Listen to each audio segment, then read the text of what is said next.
तो अभी यहाँ पे दो चीज से बच गए, vertical circular motion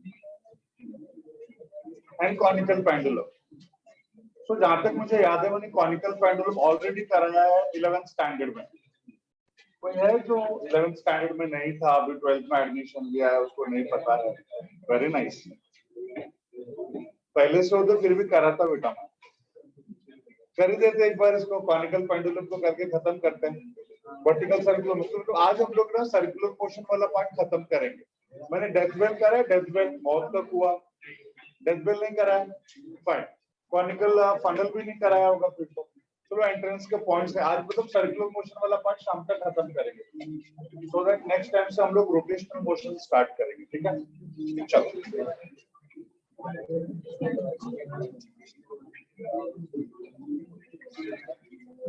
so conical pendulum क्या है बेटा? What is conical pendulum?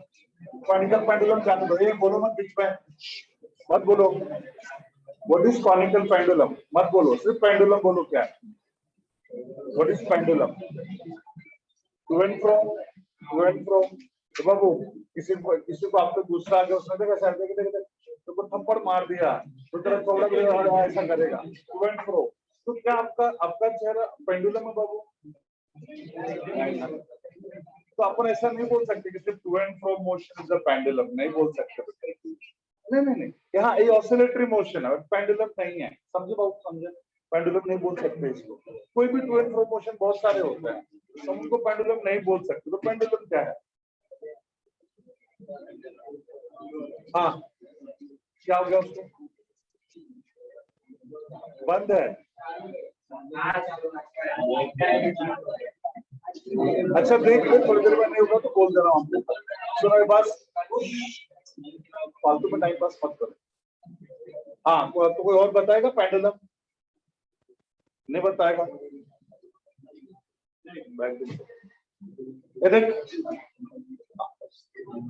देख पॉइंट कैसा है, जब कोई भी एक हैवी सा मास, when a heavy mass is suspended with the help of light, thin and inextensible string, एक ऐसे स्ट्रिंग के साथ टाई होना चाहिए जो लाइट होना चाहिए, हल्का होना चाहिए, मास ना के बराबर होना चाहिए, थिन बहुत पतला होना चाहिए, एंड इनएक्सटेंसिबल।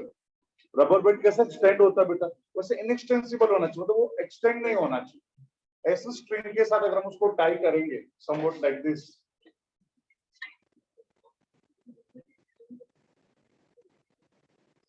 तो इसको हम लोग pendulum, sorry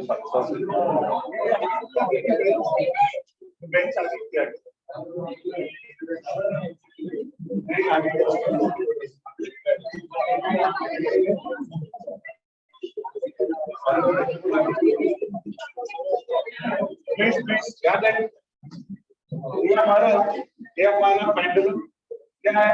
when heavy mass, when a very heavy mass called bob is suspended with the help of light, thin and inextensible string, इसी को हम लोग क्या बोलते हैं बेटा? बोलो पेंडुलम। ये सिंपल पेंडुलम कंडीशन से बेटा, ये जो मास है it should be very heavy, बहुत हैवी होना चाहिए, उसका साइज बहुत छोटा होना चाहिए, जितना छोटा पॉसिबल हो उतना छोटा होना चाहिए। सर ऐसा क्यों बोल रहे हो? बहुत हैवी होना चाहिए और उसका साइज बहुत छोटा क्यों होना चाहिए? देखो बहुत हैवी नहीं होगा, टू एंड फ्रो मोशन के साथ साथ, ऐसे टू एंड फ्रो मोशन के साथ साथ रोटेशनल मोशन भी करता रहेगा, रोटेशनल मोशन भी करता रहेगा, टू एंड फ्रो मोशन भी करता रहेगा।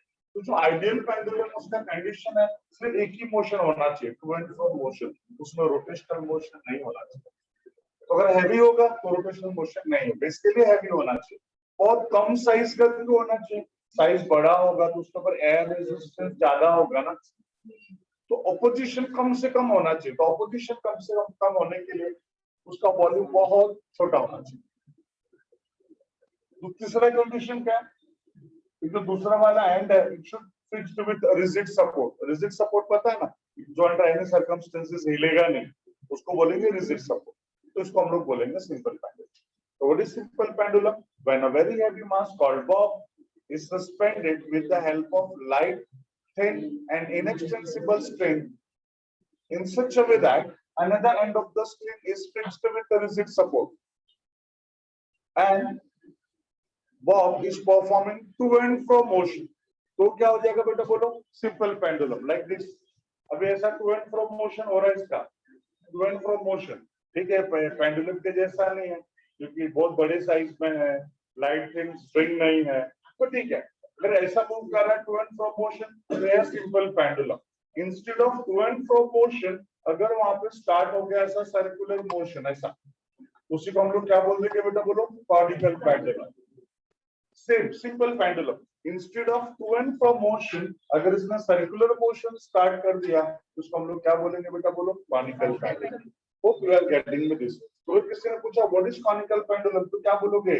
When a very heavy mass called bomb is suspended with the help of light, thin, and inextensible string in such a way that another end of the string is fixed with a rigid support and Bob is performing circular motion, then it is called as conical pendulum.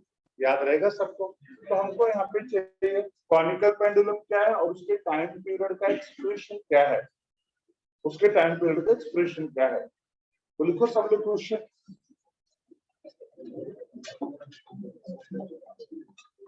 What is conical pendulum?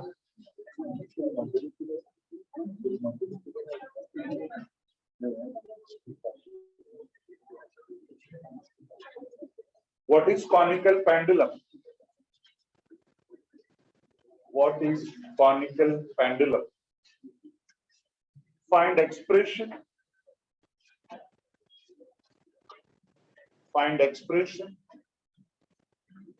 for its time period. Find expression for its time period. What is conical pendulum? Find expression for its time period. Done? So write down, everyone. When a very heavy mass called bomb, when a very heavy mass called bomb is suspended with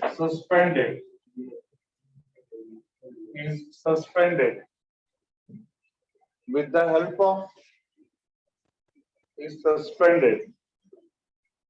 help of light, thin, and inextensible string. Suspended with the help of light, thin, and inextensible string in such a way that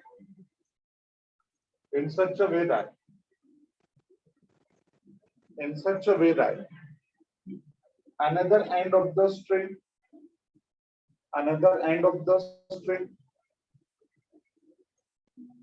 is fixed with a rigid support. Another end of the string is fixed with rigid support.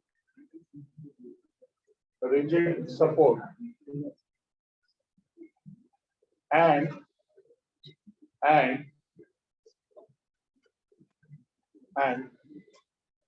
Bob is performing कौन सा motion बोलो? Circular motion. Then it is called conical pendulum.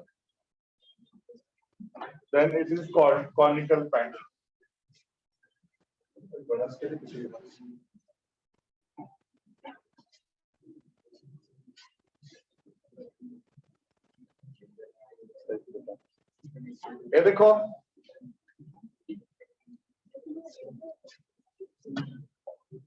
हम यहाँ पे conical pendulum draw करते हैं.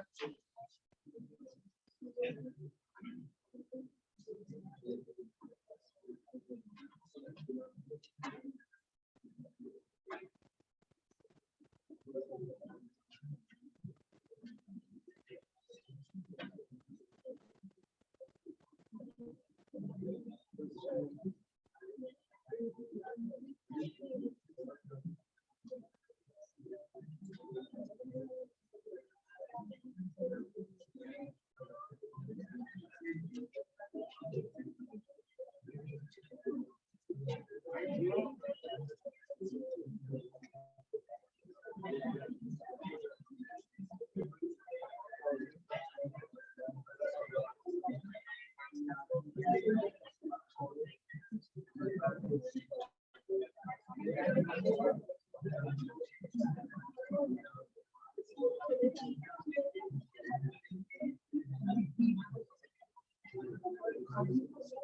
this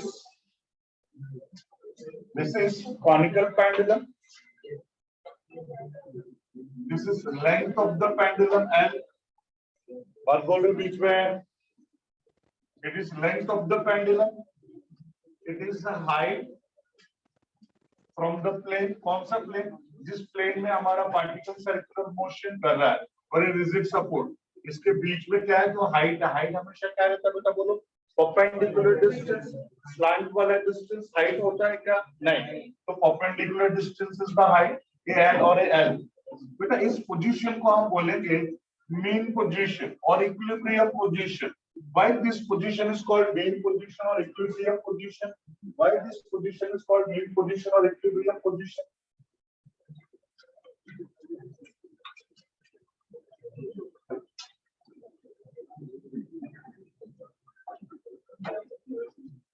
Yes.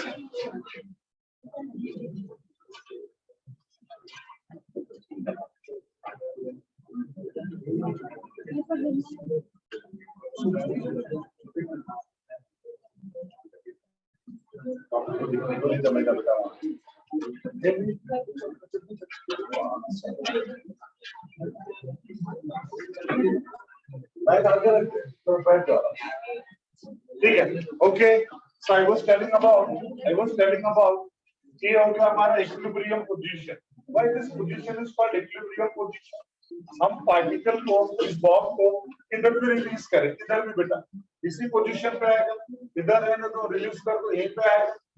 So without applying any force body किस position पे है वही उसका क्या कहलाता है बेटा बोलो? इक्विलिब्रियम पोजीशन और मीन पोजीशन. तो इसका मीन पोजीशन और इक्विलिब्रियम पोजीशन है. तो ये हो गया हाइट h, ये हो गया l, ये हो गया l. अब हम क्या कर रहे हैं उसको इसके इक्विलिब्रियम पोजीशन और मीन पोजीशन से डिस्प्लेस करके यहाँ तक लेके आए.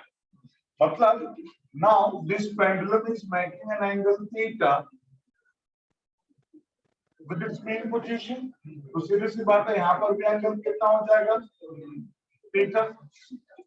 थीटा एंगल डिस्प्लेस करके हमारा पेंडुलम आ गया एट पॉइंट P. कहाँ पे आ गया? At point P.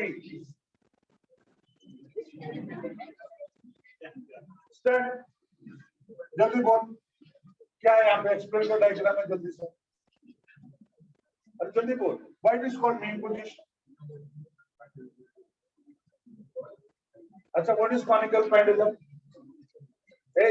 What is difference between simple pendulum and conical pendulum? ध्यान दे रहा. साढ़े लाख.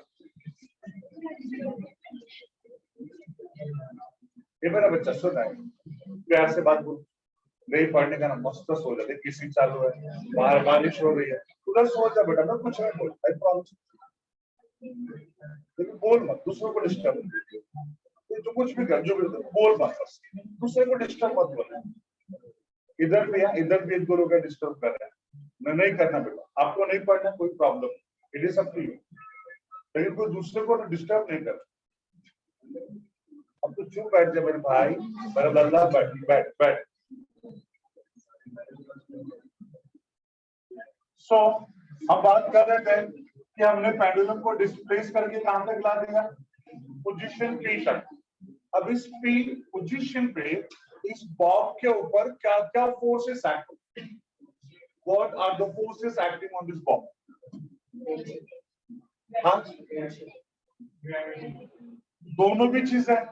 टेंशन भी होगा, ग्रेविटी भी होगा. ग्रेविटी किधर एक्ट होगा? ऊपर. टेंशन किधर एक्ट होगा? नीचे. मतलब कंफर्म होगा. ग्रेविटी किधर एक्ट होगा बेटा बोलो? That is mg. टेंशन किधर एक्ट होगा बेटा बोलो?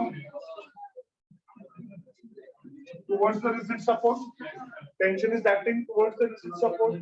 अच्छा, ये जो mg है, weight है, it is acting vertically downwards.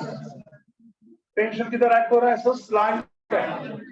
तो बेटा हमारा जो वेट है वो तो वर्टिकल है, बट जो टेंशन है वो वर्टिकल भी नहीं है यानी हॉरिजॉन्टल भी नहीं है। याद करो मैंने क्या बोला था, जब कभी भी कोई भी वेक्टर हॉरिजॉन्टल भी नहीं होगा और वर्टिकल भी नहीं होगा तो सभी क्या करना पड़ता है बेटा, बोलो रिसॉल्व, उसको रिसॉल्व करना पड़ेगा। तो उस टेंशन को हम लोग दो पार्ट में रिसॉल्व कर देंगे।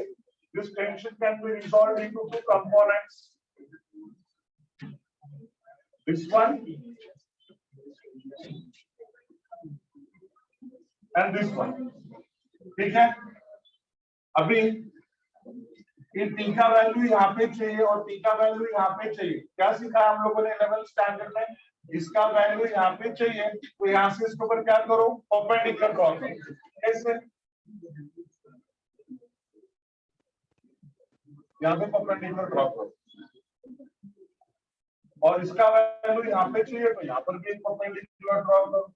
ये मेथड है रिजोल्यूशन का। क्या, जिसका वैल्यू जहाँ पे चाहिए वहां पे क्या करने का बेटा, बोलो परपेंडिकुलर ड्रॉ करने का। तो यहाँ से यहाँ पे परपेंडिकुलर ड्रॉ किया, यहाँ से यहाँ पे परपेंडिकुलर ड्रॉ किया। अगर ये वाला थीटा तो ये वाला भी थीटा, कौन सा, ऑल्टरनेट एंगल, ऑल्टरनेट एंगल। अभी थीटा का एक कौन सा साइड है बेटा, बोलो कौन सा साइड है, बोला एडजेसेंट। एक कौन सा साइड है और ये हाइपोटेनियस। ये एडजेसेंट क्यों नहीं है, क्योंकि हाइपोटेनियस है। तो जो एडजेसेंट साइड होगा वो हाइपोटेनियस का कौन सा कंपोनेंट होता है, कॉस कंपोनेंट। क्यों, क्योंकि एडजेसेंट साइड में मतलब कॉस में एडजेसेंट साइड आता है ना, cos theta is adjacent upon hypotenuse. तो जो एडजेसेंट होगा वो कॉस कंपोनेंट होगा, किसका, हाइपोटेनियस का। बट हाइपोटेनियस पे क्या है, टी टेंशन, ये हो जाएगा टी cos थीटा। और ये हमारा क्या है, का अपोजिट मतलब एंगल का अपोजिट वाला साइड है, तो हाइपोटेनियस टी तो अपोजिट साइड क्या हो जाएगा, टी sin थीटा। बट अगर ये टी sin थीटा तो फिर ये भी टी sin थीटा होगा। क्यों, कौन सा, पैरेलल वेक्टर्स पढ़ा था हम लोगों ने 11th स्टैंडर्ड में। ये हमारा हो जाएगा T sin theta.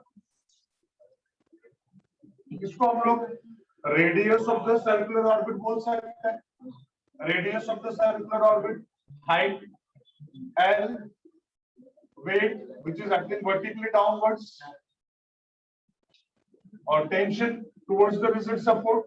As this tension was not vertical nor horizontal, हमने उसको दो पार्ट में स्प्लिट कर दिया, t cos theta, t sin। यहाँ तक सबको समझा है क्या? Any doubt up to this?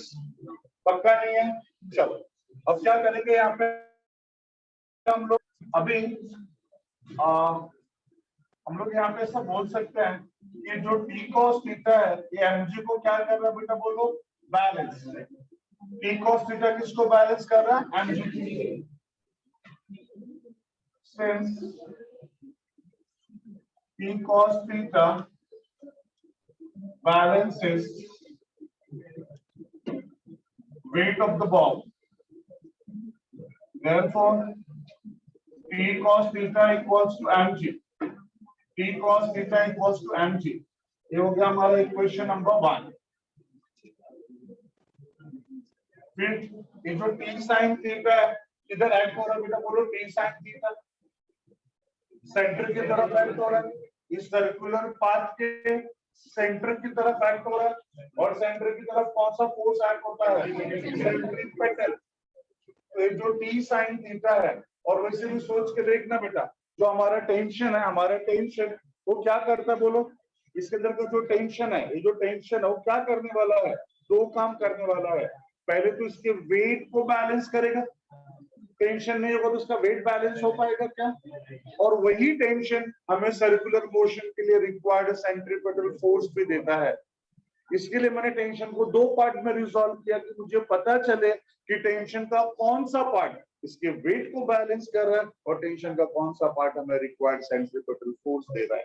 तो हमें रिजोल्यूशन के बाद क्या पता चला बेटा, बोलो T cos theta balances weight of the ball और T sin theta में क्या दे रहा है, रिक्वायर्ड सेंट्रीपेटल फोर्स। तो वही हमें यहाँ पे लिखना है, T sin theta is acting towards the center and provides required centripetal force. इसके लिए T sin theta equals to mv square by r. ये हो गया इक्वेशन नंबर 2। यहाँ तक किसी कुछ डाउट है क्या बेटा? क्या किया हम लोगों ने? कुछ नहीं, कॉनिकल पेंडुलम का डायग्राम प्लॉट किया, कौन-कौन से फोर्सेस एक्ट हो रहे हैं वो देखा, कौन सा फोर्स वर्टिकल और हॉरिजॉन्टल है उसको रिजॉल्व कर दिया, फिर पता चला भाई ये दोनों अपोजिट डायरेक्शन में मतलब एक दूसरे को बैलेंस करेंगे। ये टुवर्ड्स द सेंटर एक्ट हो रहा है मतलब सेंट्रिपेटल फोर्स देगा, वही मैंने लिख दिया। अब क्या करना है, इस इक्वेशन नंबर 2 को 1 से डिवाइड करो। Now divide equation 2 by equation 1। तो ये क्या हो जाएगा बेटा बोलो? d sin theta divided by t cos theta equals to t sin theta का वैल्यू क्या बेटा बोलो?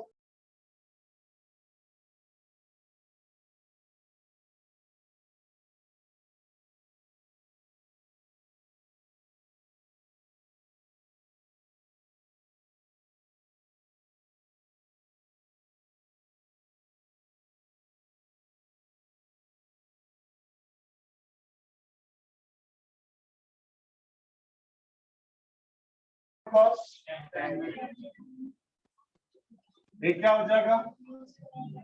b square by rg। So what is b?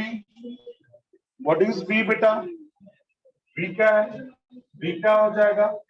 Under root rg tan theta. क्या होगा बेटा बोलो? rg tan theta. ये b का वैल्यू आ गया। लेकिन टू बी वेरी फ्रैंक, हमको b में कोई इंटरेस्ट नहीं था, हमको तो टाइम पीरियड चाहिए ना बेटा। लेकिन वो टाइम पीरियड फाइंड आउट करने के लिए डी की जरूरत पड़ेगी। क्यों?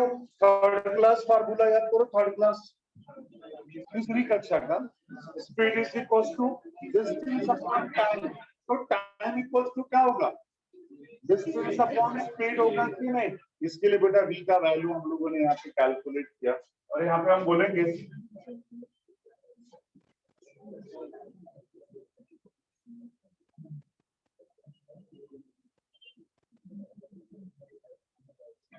ओके, यहाँ पे हम बोलेंगे लाइक टी डैश। क्या बोलेंगे? T dash. क्यों T dash? Because capital T already किसके लिए यूज हुआ है? टेंशन के लिए। उसको टाइम पीरियड के लिए भी करेंगे तो कंफ्यूजन होगा, तो टाइम पीरियड को टी डैश बोल देंगे। लाइक टी डैश बी का time period, like t dash will be the time period of conical pendulum. Therefore, t dash is equals to 2 pi r by v. 2 pi r by v. Type को 2 pi r by v. वही third class formula अपना। Time is equals to distance upon speed. Distance के लिए 2 pi r क्यों ले रहे हैं? पूरा सर्कल का क्यों ले रहे हैं?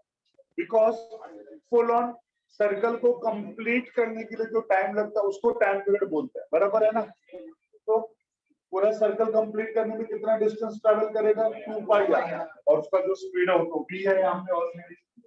सो t dash is equals to 2 pi r। What is the value of v? तो v की जगह पे हमारे पास फार्मूला है rg tan theta. So t dash is equals to क्या होगा? 2 पाई को as it is रहने दो बेटा, यहाँ पे 2 पाई को as it is रहने दो। उसके बाद क्या करेंगे हम लोग बोलो? ये जो r है, इधर भी r है, यहाँ वाला r किधर है? रूट के अंदर है, और ये रूट के बाहर है, तो दोनों को रूट के अंदर लेके आ जाओ। तो कैसे आएगा? रूट में अगर r स्क्वायर होता है तो रूट के बाहर जाके क्या हो जाता है? r।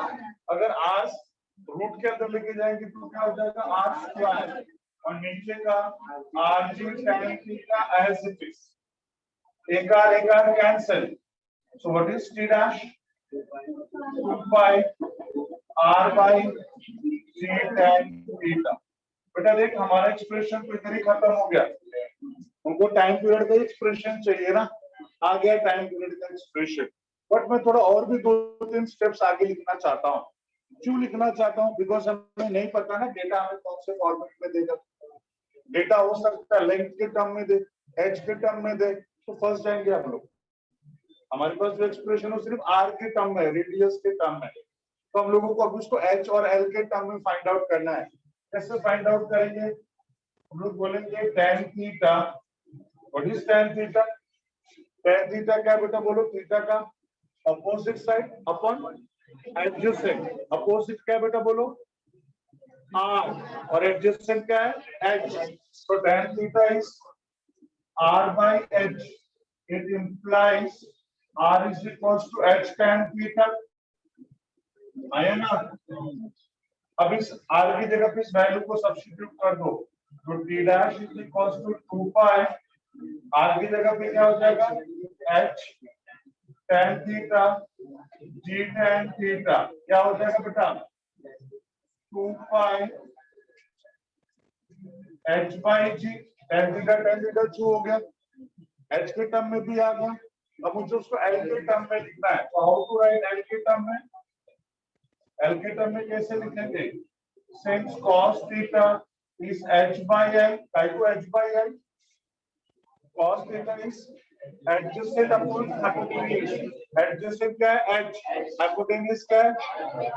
तो cos theta is h by l, it indicates h is equals to क्या हो जाएगा? l cos theta। मतलब यहाँ पे जो फॉर्मूला है t dash is equals to 2 pi, h की जगह पे क्या लिख देंगे? l cos theta divided by g। इसके साथ हमारा डेरिवेशन खत्म। तीनों की चीजें हम लोगों ने लिख ली, पर तीनों के टर्म में लिख लिया एक्सप्रेशन, r के टर्म में, h के टर्म में और l के टर्म में। Is that clear? पॉपुलर है, 4 मार्क के लिए आया भी है एग्जाम में, 4 मार्क के लिए। तो कैसे आएगा? What is conical pendulum? Find expression for its time period. तो सबसे पहले कॉनिकल पेंडुलम का हम लोग क्या देखें बेटा? बोलिए definition. After definition what to do? ये जो डायग्राम दिया ना मैंने, डायग्राम, इस डायग्राम को हमें एक्सप्लेन करना पड़ेगा। डायग्राम को एक्सप्लेन करना पड़ेगा। कैसे एक्सप्लेन करेंगे? हमारे पास 4-5 स्टार वर्ड है। क्या? Let's suppose, assume, consider. तो बेटा हम लोग वहीं से स्टार्ट करेंगे। Consider a conical pendulum having bob of mass m suspended with the help of light, thin and inextensible string of length L in such a way that another end of the string is fixed with rigid support. At any position P, pendulum is making an angle theta with its equilibrium position or mean position. फिर क्या बोलेंगे? At this position P, two forces are acting on the bob. First, its weight, which is acting vertically downwards. Second, tension in the string, which is acting towards the rigid support. अगले line में बोलेंगे, since tension can be resolved into two components. First one is P cos theta, which balances weight of the bob. Equation number 1. ये वाला. P sin theta, which is acting towards the center of the circular path, and provides required centripetal force. दूसरा वाला equation और फिर पूरा छाप लेना है। तो समझा बेटा, जो डायग्राम दिख रहा है इसको कंसीडर से स्टार्ट करके एक्सप्लेन कर देना। एक्सप्लेन करना मतलब जो दिख रहा है उसी को लिखना है। बहुत सारे बच्चे ऐसा बोलते हैं कि सर वो हमको कंसीडर वाला पार्ट याद नहीं रहता। तो याद करते क्यों नहीं याद होता? मत करो यार। एग्जाम में प्रॉब्लम कैसा है? अगर आप नहीं लिखोगे इसे तो सीधा सीधा आपका मार्क्स कट कर देंगे, और आप लिखे ना वो पढ़ने भी नहीं जाएंगे क्या लिखा, वो सीधा इन पॉइंट्स पे आएंगे, मार्क्स देंगे। तो बेटा उसके लिए अपना टाइम क्यों वेस्ट करने का? डायग्राम दिमाग में है ना, अपने ओन वर्ड्स में लिखो ना बेटा। वो लोग पढ़ने वाले तो है नहीं, तुम गाने तो नहीं लिखोगे, सीधी सी बात। जो डायग्राम है वही लिखोगे। टूटा फूटा लैंग्वेज कुछ भी चलता है, लिखना चाहिए, क्योंकि बेटा उनका साइकोलॉजी है। एक्सप्लेनेशन नहीं लिखा तो एक मार्क है, लिखा है पढ़ेंगे भी नहीं, ऐसे ही दे देंगे मार्क्स। उनको सीधा इन पॉइंट से मतलब। मेरा बात सब कुछ आप उसको ऐसे छाप लोगे, फटाफट छाप लोगे अभी। चलो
Okay.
Transportation.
Last 1 minute.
that work stores in the body as an energy called potential energy.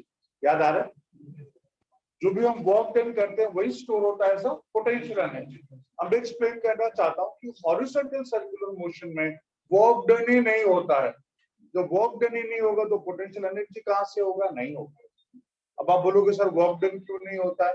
क्योंकि वर्क डन का फॉर्मूला क्या होता है, कोई मुझे बताएगा? What is work done? Force into displacement. सिर्फ इतना ही बोलना बराबर है, force into displacement. Force and displacement in the direction of force. In the direction of force की वजह से हम लोगों का एक फार्मूला हो जाता है Fs cos थीटा। क्या हो जाता है मैंने बोलो? Fs cos theta. या अदरवाइज भी सोच के देखो, scalars and vectors 11th standard में आप लोगों ने पढ़ा था कि when multiplication of two vectors gives a scalar, it is called scalar product. When multiplication of two vectors gives a scalar, it is called scalar product. तो force क्या बेटा बोलो? वेक्टर। डिस्प्लेसमेंट क्या बोलो? वेक्टर। और दोनों का प्रोडक्ट मुझे क्या देता है? Work done. तो स्केलर है, तो मल्टीप्लिकेशन ऑफ टू वेक्टर्स मुझे स्केलर दे रहे हैं कि नहीं? क्या कहलाएगा? Scalar product. यहाँ पे क्या आ जाएगा? डॉट। इसको और क्या लिख सकते हैं? Fs cos theta. ये हमारा W। अब इस जीरो क्यों है? While doing horizontal circular motion, particle का वेट किधर एक्ट होगा? डाउनवर्ड्स। और उसका डिस्प्लेसमेंट किधर होगा बेटा बोल? Displacement is in the horizontal plane और नॉट। इनके बीच का एंगल क्या हो गया बेटा? What is cos 90? 0 multiply anything is work done 0 हो गया। मेरा पॉइंट समझा? तो in horizontal circular motion work done is 0 है। वर्क डन 0 होगा मतलब पोटेंशियल एनर्जी 0। तो हॉरिजॉन्टल सर्कुलर मोशन में पार्टिकल के पास सिर्फ काइनेटिक एनर्जी होता है, पोटेंशियल एनर्जी नहीं होता। अच्छा, टोटल एनर्जी क्या होता है बोलो? Kinetic energy plus potential energy equals to total energy. चलो यहाँ पे काइनेटिक है, पोटेंशियल नहीं है, फिर भी टोटल तो रहेगा ही ना। वो अलग बात है कि टोटल किसका इक्वल रहेगा? काइनेटिक का, क्योंकि भाई पोटेंशियल 0 है। तो यहाँ पे काइनेटिक है, टोटल है, पोटेंशियल नहीं है। क्यों नहीं है? क्योंकि वर्क डन 0 है। ये दिमाग में आया सबके? अगर हम वर्टिकल सर्कुलर मोशन की बात करें, ऐसा वर्टिकल सर्कुलर मोशन की बात करें, मतलब जो हमारा सर्कुलर पाथ का प्लेन है, जो कड़ा पहना बेटा, कोई कड़ा पहना हाथ में लो, ये देखो, ये देखो, ये है हॉरिजॉन्टल सर्कुलर पाथ। मतलब जो plane of the circular path है वो अर्थ सरफेस के साथ कैसा? पैरेलल। और वर्टिकल सर्कुलर पाथ में क्या हो जाएगा? This plane becomes perpendicular to the earth surface. ऐसा ऐसा मूव होगा ना बेटा वर्टिकल सर्कुलर पाथ पे। तो अगर हमारा पार्टिकल ऐसा वर्टिकल सर्कुलर पाथ पे मूव होगा, चूंकि वो मोशन में है तो काइनेटिक एनर्जी होगा ही होगा। और यहाँ पे वो किधर मूव हो रहा है? अगेंस्ट द ग्रेविटी और in the direction of gravity. Gravity के अगेंस्ट में अपने आप से बॉडी मूव होगा क्या? ग्रेविटेशनल फोर्स के अगेंस्ट में वर्क डन करना पड़ेगा और वही वर्क डन उसके अंदर स्टोर होगा एज एन एनर्जी। तो बेटा यहाँ पे पोटेंशियल एनर्जी भी होगा, काइनेटिक एनर्जी भी होगा और टोटल एनर्जी भी होगा। क्लियर है? यहाँ पे वर्टिकल सर्कुलर पाथ पे काइनेटिक भी होगा, पोटेंशियल भी होगा और टोटल भी होगा। लेकिन हॉरिजॉन्टल सर्कुलर पाथ पे सिर्फ काइनेटिक ही होगा और हेंस टोटल रहेगा, क्योंकि पोटेंशियल 0 पर टोटल तो रहेगा ना। मेरा पॉइंट सबको समझा मैंने क्या बोला? तीसरे इंपॉर्टेंट पॉइंट, ये 9th का कॉन्सेप्ट है, 9th स्टैंडर्ड का कॉन्सेप्ट है। किसी बॉडी को हम जब ऊपर फेंकते हैं, थ्रो करते हैं, तो क्या होता है बेटा बोलो? किसी बॉडी को थ्रो करते हैं तो क्या होता है बोलो? उसका काइनेटिक एनर्जी लूज होता है और पोटेंशियल एनर्जी गेन होता है। जैसे जैसे ऊपर ऊपर ऊपर ऊपर जाएगा, हाइट बढ़ेगा, पोटेंशियल एनर्जी बढ़ेगा। और चूंकि जितना ऊपर ऊपर जाएगा उसका वेलोसिटी धीरे धीरे कम होगा, मतलब काइनेटिक एनर्जी कम होगा बेटा। और जब एक हाइट पे पहुंचेगा तो उस हाइट पे क्या होगा बेटा बोलो? Velocity 0, kinetic energy 0।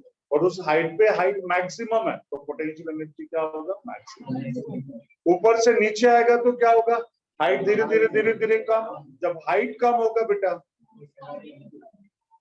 Potential energy कम होगा, पर जैसे जैसे नीचे आएगा उसका वेलोसिटी बढ़ता जाएगा ना, हेंस उसका काइनेटिक एनर्जी बढ़ेगा। What about total energy?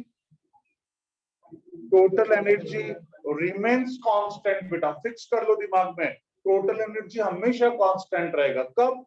Height fixed है तब। एक हाइट अगर फिक्स्ड हो गया तो उसका टोटल एनर्जी फिक्स्ड रहेगा बेटा। फिर आप किसी भी पोजीशन पे जाओ, बॉटम पे टॉप से लेके किसी भी पोजीशन पे आप पहुंच जाओ, आपका total energy will remains the same. वो किसी भी मोमेंट पे अलग नहीं होगा। कौन? Total energy. हाँ, हाइट बढ़ जाएगा, टोटल एनर्जी बढ़ जाएगा, बट फिर कांस्टेंट हो जाएगा। कब तक? जब तक हाइट चेंज नहीं होगा। और वैसे भी सोच कर देखो ना बेटा, टोटल एनर्जी क्या होता है? Kinetic energy plus potential energy. जब नीचे से ऊपर जा रहे हैं, काइनेटिक कम हो रहा है, अरे but at the same time potential बढ़ रहा है ना, तो दोनों का sum total will remains the same. अगर हम लोग टॉप पे पहुंच भी जाते हैं तो काइनेटिक जीरो हो जाता है, और उस समय पे पोटेंशियल मैक्सिमम रहता है। बॉटम पे पहुंचेंगे तो height zero, potential zero, but उस समय को उसका वेलोसिटी मैक्सिमम होगा, काइनेटिक एनर्जी मैक्सिमम होगा, और वो किसका इक्वल होगा? टोटल। एकदम मिड पॉइंट पे रहेंगे तो क्या होगा? मिड पॉइंट पे रहेंगे तो जितना काइनेटिक होगा उतना ही पोटेंशियल होगा, दोनों को ऐड करेंगे तो टोटल। तो मैं क्या लिख सकता हूँ? Kinetic equals to potential equals to total by two. Total by two, क्या को टोटल बाई टू? अरे टोटल दो इक्वल पार्ट में डिवाइड हो गया ना, एक काइनेटिक है और एक पोटेंशियल। मेरा बात सबको समझ में आ रहा है बेटा? ये कुछ जो बातें बोला दिमाग में आ रहा है, अपने ओन वर्ड्स पे लिख सकते हो, अपने ओन वर्ड्स में लिख सकते हो, तो इस चीजों को लिख लो अपने ओन वर्ड्स में। ये थोड़ा हेल्प करूं मैं? लिखो, नोट करके लिखो सारे पॉइंट्स। छोटो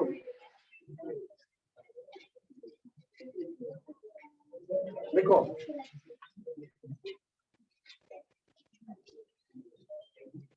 In horizontal circular motion,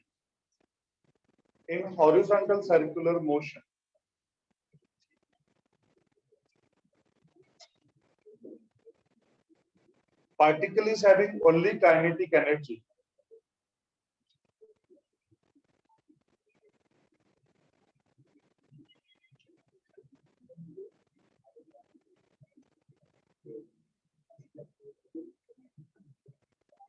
Particle is having only kinetic energy, which is equals to total energy,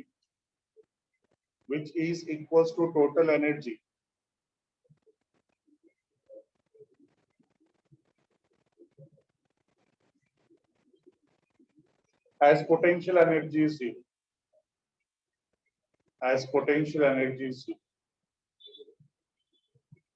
क्यों काइनेटिक टोटल का इक्वल है? क्योंकि यहाँ पे पोटेंशियल क्या है? जीरो। यहाँ पे पोटेंशियल जीरो है। याद रहेगा सबको? पक्का, कोई दुविधा नहीं है? दूसरा लिखो। इसमें ना बेटा उधरी ना साइड, इसको लिख कर रख लो, ऐसा ड्रॉ भी कर लेना बेटा। यहाँ पे जो वेट एक्ट होता है वो डाउनवर्ड, और डिस्प्लेसमेंट किधर होता है? हॉरिजॉन्टल। दोनों के बीच में एंगल क्या हो जाता है? 90। तो since theta is 90 and cos 90 is 0, work done is, इसको लिख कर रखेंगे तो याद रहेगा कि पोटेंशियल क्यों जीरो हो गया, क्योंकि वर्क डन जीरो, इसके लिए potential energy zero.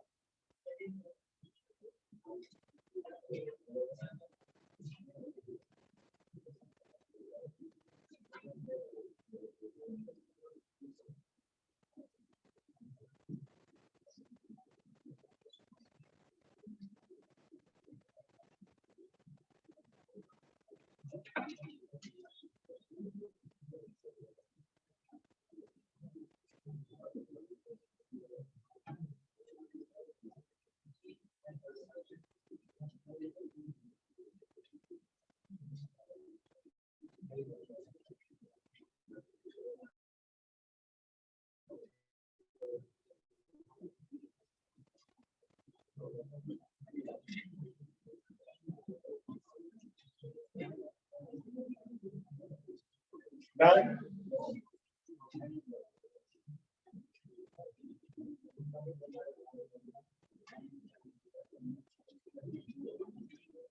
In vertical circular motion, in vertical circular motion, in vertical circular motion, particle is having kinetic energy. In vertical circular motion, particle is having kinetic energy, potential energy, and total energy. Kinetic energy, potential energy, and total energy.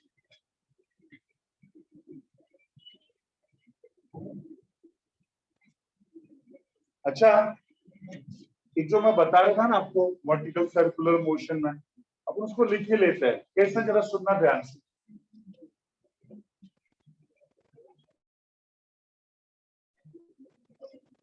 समझो, ये दो surfaces, ये bottom position और एक top position, बराबर है। आप यहाँ पे ऐसा लिख सकते हैं, क्या दिख रहा है, नीचे से ऊपर जाते समय क्या लिखेंगे, बोलो। Kinetic energy decreases and potential energy increases, बराबर है, बराबर है। क्यों ऐसा हो रहा है बेटा? बिकॉज इस पोजीशन पे, यहाँ पे टॉप पोजीशन पे हम लोग क्या बोल सकते हैं, V0, therefore kinetic energy is 0, H is maximum, so potential energy is maximum and that is equals to total energy. Kinetic 0 है, बॉटम पे पहुंचेंगे तो क्या लिख सकते बेटा, बोलो। H is 0, therefore potential energy is 0, V क्या है, max, therefore kinetic energy is max, kinetic energy is max and that is equals to, तो नीचे से ऊपर जाते समय काइनेटिक डिक्रीज होगा, पोटेंशियल इंक्रीज होगा, बराबर है। यहाँ पे अगर ऐसे लिखेंगे तो क्या लिख सकते हैं,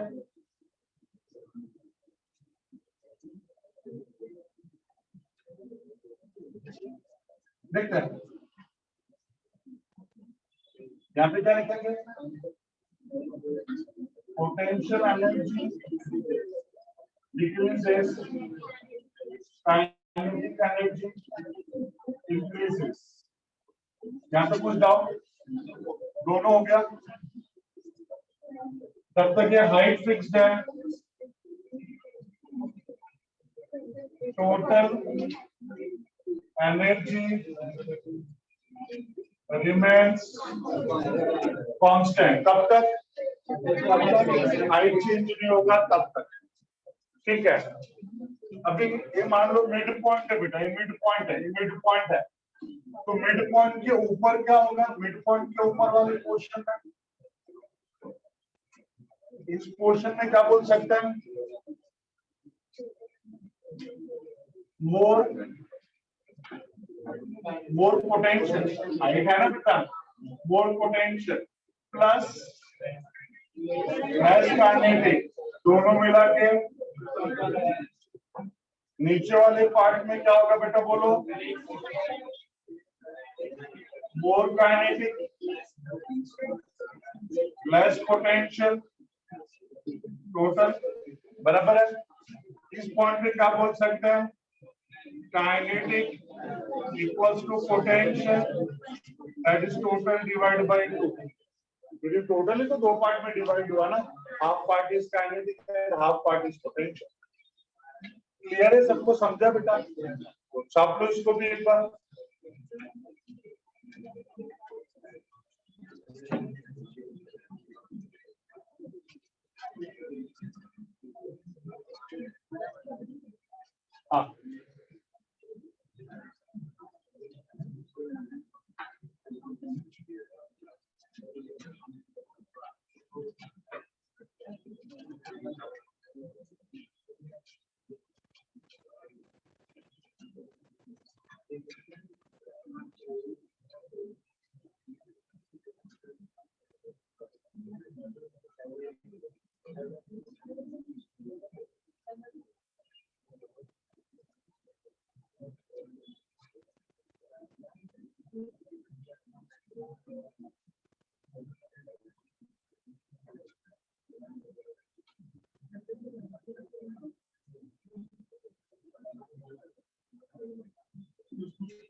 चलो सब सुन रहे हैं?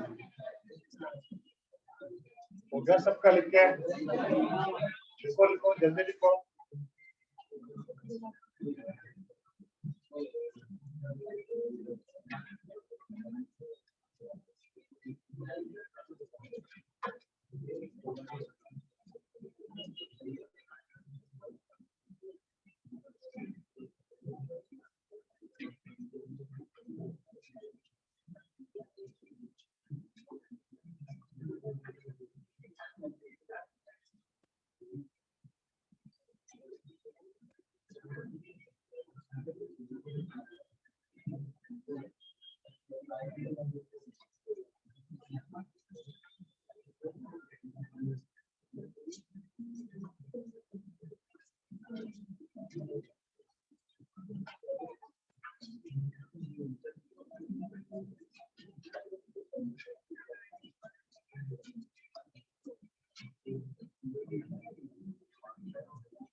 Okay, over everyone. Fine. आपको हॉरिजॉन्टल सर्कुलर मोशन वाला पार्ट याद होगा?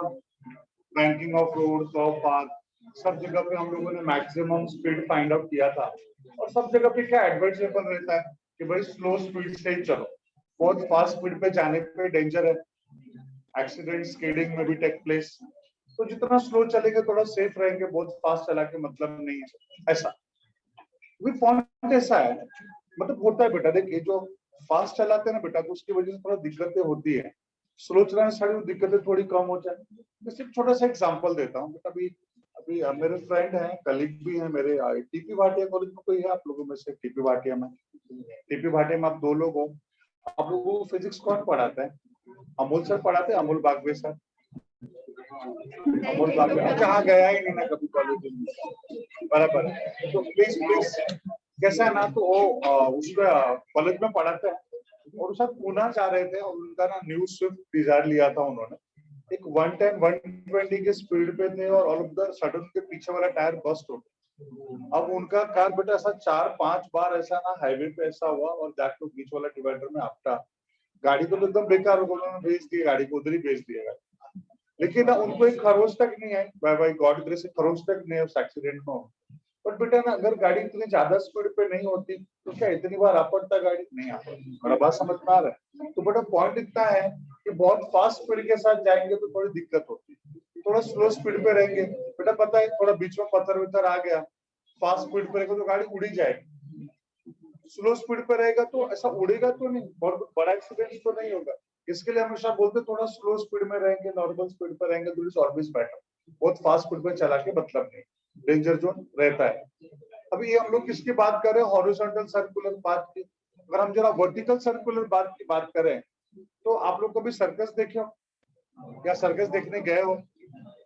उसमें देखो, हॉलो स्फीयर में मोटरसाइकिलिस्ट बाइक चलाते हैं, तो बेटा जैसे वो लोग हॉलो स्फीयर में एंटर करते हैं, हम लोग हैप्पी हो जाते हैं, वाह उसे एंटरटेन करने वाले करके, और बहुत फास्ट फास्ट बाइक चलाते हैं तो हम लोग बहुत जोर से ताली बजाते हैं कि सही वो लोग क्या हमको एंटरटेन कर रहे हैं, मजा आ रहा है। बट एक राज की बात बोलो बेटा, वो लोग हमें एंटरटेन करने के लिए फास्ट नहीं चलाते, वो लोग अपनी जान बचाने के लिए फास्ट चलाते। अब यहाँ पे कंडीशन ही उल्टा हो गया। आप बोलोगे सर अभी भी तो थोड़े प्रवचन दे रहे थे आप कि स्लो चलाना चाहिए, फास्ट स्पीड पे दिक्कत होती है, और अभी आप बोल रहे हो कि वो फास्ट स्पीड से चलाएगा तो ही सेफ रहेगा, ऐसा क्यों? कंडीशन हैज चेंज्ड बेटा। वहां पे क्या था? हॉरिजॉन्टल सर्कुलर मोशन था, यहाँ पे वर्टिकल सर्कुलर मोशन है। तो जितना फास्ट चलाएगा उतना ज्यादा सेफ रहेगा। अब तुम लोग इस उम्र में तुम्हारे पास तो लाइसेंस भी नहीं होगा, फिर भी तुम लोग बाइक वगैरह चलाते ही रहोगे, जहां तक मैं जानता हूँ। स्कूटी बाइक नहीं भी चलाते रहोगे तो बेटा ना, इसको आज जाके घर पे प्रैक्टिकली आप देख सकते हो कैसे। छोटा सा बकेट लो, छोटा सा ऐसा डब्बा लो, उसमें पानी भरो, उसमें हैंगर है ऐसा, और उस पानी को ऐसा ऐसा बॉईल करो, ऐसा बॉईल करो बेटा, ऐसा बॉईल करो। उसका जो वाटर रहेगा ना, टॉप पोजीशन पे भी स्पिल मत बोलो बीच पे, टॉप पोजीशन पे भी वाटर स्पिल होगा क्या? नहीं होगा। फिर थोड़ा थोड़ा स्लो करो, स्लो करो, स्लो करो, एक ऐसा पॉइंट आएगा जब नहा लो। पॉइंट समझा मैं क्या बोल रहा हूँ? तो ऐसा क्यों हो रहा है, ऐसा क्यों हो रहा है? इसका एक बहुत सिंपल सा रीजन है बेटा, वर्टिकल सर्कुलर मोशन में फास्ट स्पीड के साथ चलाएगा तो ही सेफ रहेगा। इसके पीछे का रीजन क्या है?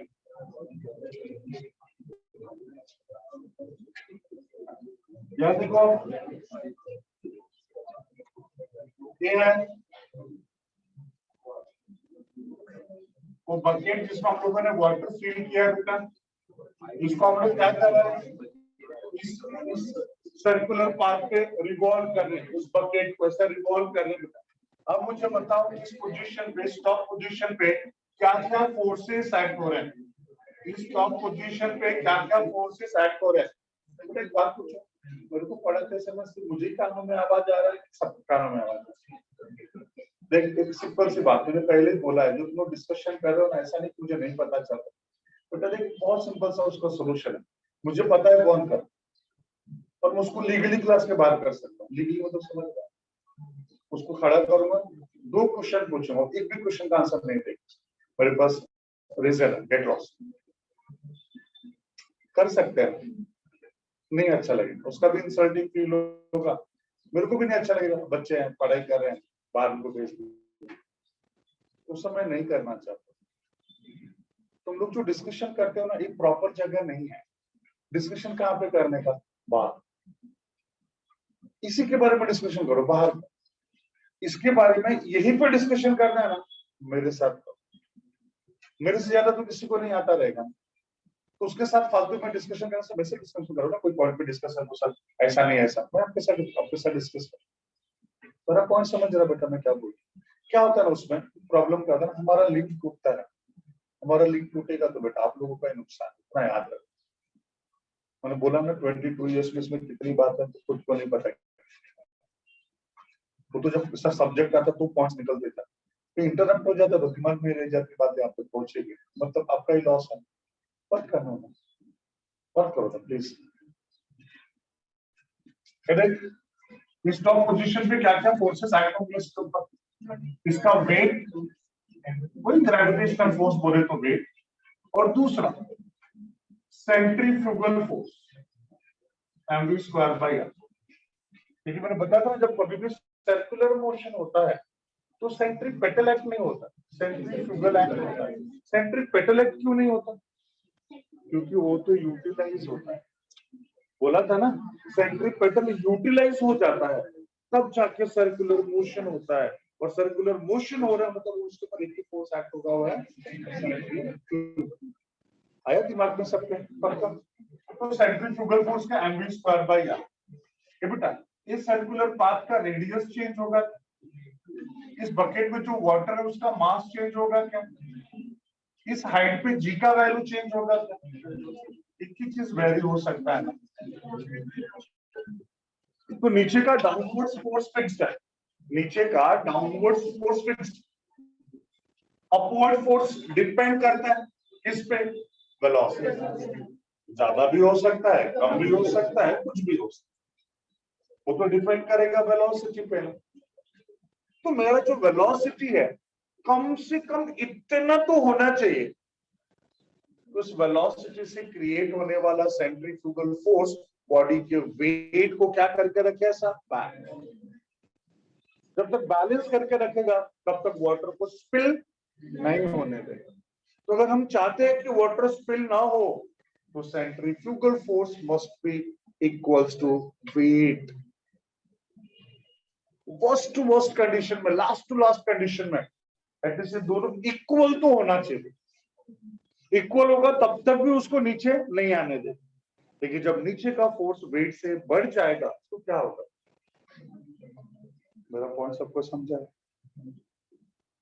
दो एग्जांपल, एक मोटरसाइकिल का एग्जांपल दिया, एक बकेट वाले एग्जांपल दिया, एक अभी तुम्हारे सामने एग्जांपल दिखाता हूं। पाउच दिखाओ ना अपना, इसमें हैंगर रहेगा, हैंगर हैंगर इसमें रहेगा। हाँ बेटा ला ला चुटकिला, ये देखो यहीं पे देख ले बेटा सब लोग प्लीज। ये देख ऐसा इस वर्टिकल सर्कुलर पाथ को मैं ऐसा घुमा रहा हूँ, उस पर ऐसा फास्ट फास्ट घुमा रहा हूँ। अब इसको थोड़ा थोड़ा स्लो करेंगे, बीच में से रह गया नीचे, कंप्लीट कर पाया क्या, नहीं कर पाया, मतलब उस पोजीशन पे क्या हो गया, वेट इसके सेंट्रीफ्यूगल फोर्स से ज्यादा हो गया, उसको ऊपर जाने नहीं दिया, नीचे ही आने। मेरा बात सबको समझ में आ रहा है मैं क्या बोल रहा हूँ। तो जब तक हम सब फास्ट फास्ट घुमाएंगे तब तक कोई प्रॉब्लम नहीं है। फास्ट घुमाने से उसका वेलोसिटी ज्यादा है, सेंट्रीफ्यूगल फोर्स ज्यादा है, उसके वेट के कंपैरिजन में सेंट्रीफ्यूगल फोर्स ज्यादा और वो बराबर सर्कुलर मोशन कर रहा है। लेकिन जिस मोमेंट पे बेटा ऊपर का सेंट्रीफ्यूगल फोर्स कम हो जाएगा, वेट बढ़ जाएगा, तो वेट बढ़ने से दूसरा प्रॉब्लम क्या हो गया, देख इसके अंदर का टेंशन खत्म हो गया। अरे जब टेंशन खत्म हो जाएगा तो सेंट्रीपेटल फोर्स के लिए रिक्वायर्ड सेंट्रीपेटल फोर्स ही नहीं मिलेगा ना, और सर्कुलर मोशन ही नहीं हो पाएगा। पॉइंट सबको समझा है, दिमाग में आया वर्टिकल सर्कुलर मोशन वाला कॉन्सेप्ट। तो जो वर्टिकल सर्कुलर मोशन में हॉरिजॉन्टल से थोड़ी चीजें अलग है, जैसे काइनेटिक पोटेंशियल टोटल में क्या डिफरेंस है मैंने लिख के दे। हॉरिजॉन्टल सर्कुलर पाथ में हम जितना स्लो चलाएंगे उतना सेफ रहेंगे, वर्टिकल सर्कुलर मोशन में जितना फास्ट चलाएंगे उतना ज्यादा सेफ रहेंगे, ताकि सेंट्रीफ्यूगल फोर्स हमारे वेट से जब तक ज्यादा रहेगा हम कंफर्टेबल जोन में हैं।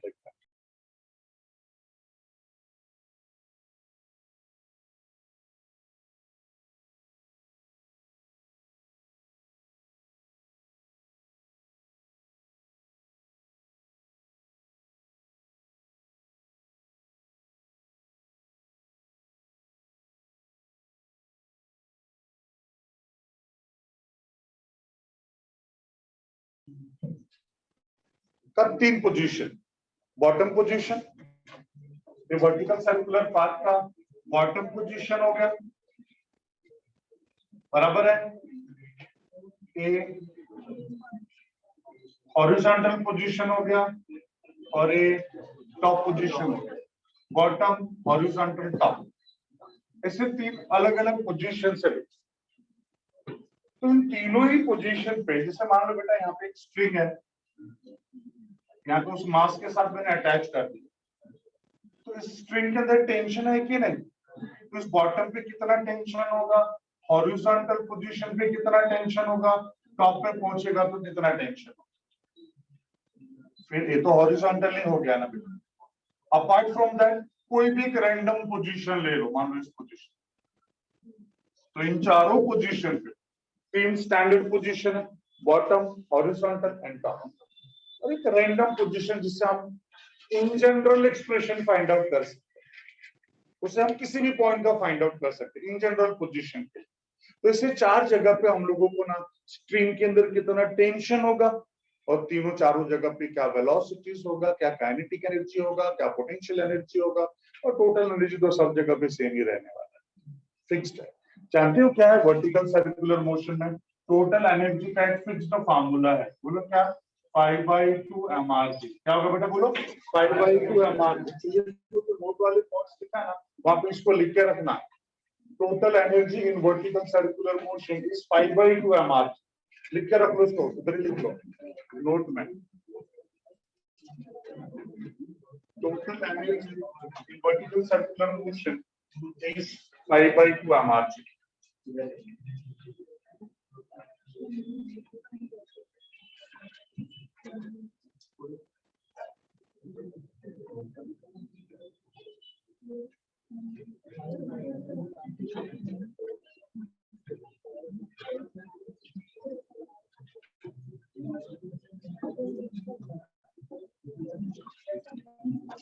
हाँ बेटा बोलो,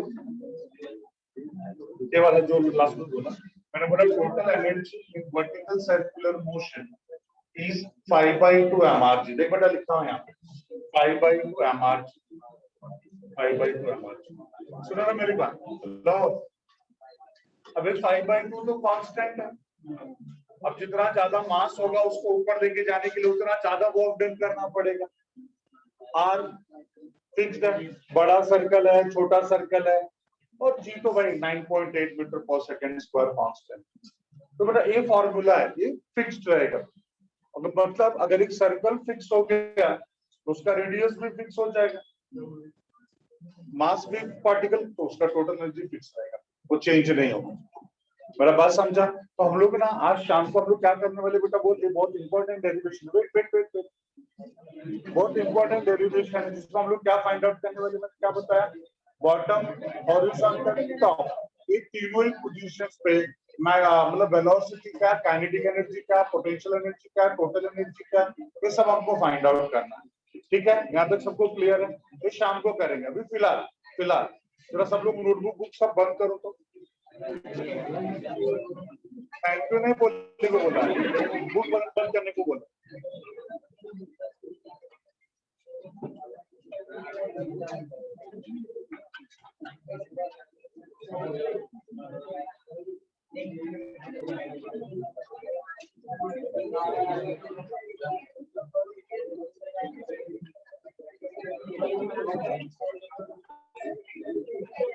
ओके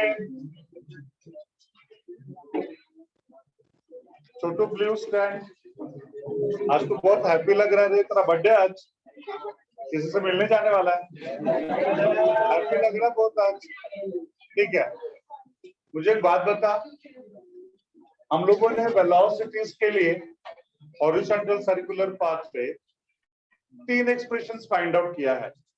एक रोड स्लिप कर्व्ड है, तो बैंकिंग है, तो बैंकिंग में भी 2 कंडीशन था, फ्रिक्शन को कंसीडर करके और एंगल ऑफ बैंकिंग दोनों को कंसीडर करके, और एक था सिर्फ एंगल को कंसीडर करके। तीनों फॉर्मूले बता सकते हैं बेटा? 3 फॉर्मूले क्या है? नहीं पता? चल मुझे बेसिक कंडीशन बता सकता है? हम लोगों ने एक्सप्रेशन क्या बंद हम लोगों ने क्या बेसिस पे फाइंड आउट किया था मैक्सिमम स्पीड का फॉर्मूला? बेसिक कंडीशन क्या लिख के दिया था बेटा? What was the basic condition? अच्छा, सेंट्रीफ्यूगल फोर्स के बारे में क्या बोल सकता बोल? यू स्टैंड, तेरे पीछे वाला। हाँ, सेंट्रीपेटल फोर्स के बारे में क्या जानता है बेटा? What is centripetal force? Centripetal force क्या होता है? चल मैं तेरे को हेल्प कर देता हूं कि सेंट्रीपेटल फोर्स के बिना सर्कुलर मोशन नहीं हो सकता। Circular motion is not possible without centripetal force. Can you explain why centripetal force is needed for circular motion? आगे वाले भाई साहब, कम ऑन। हाँ, ब्लैक एंड व्हाइट।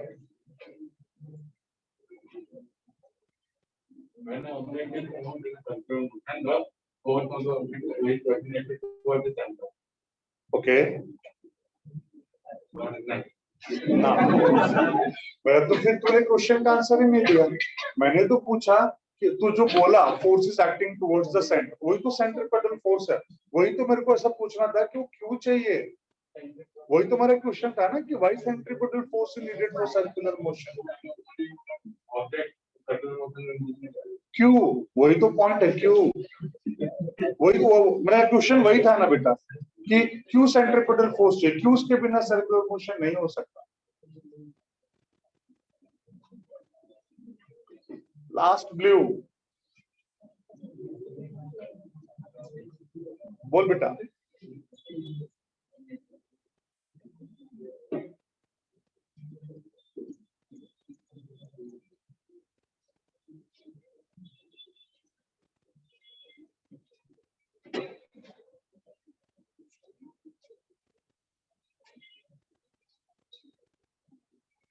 और कोई नहीं?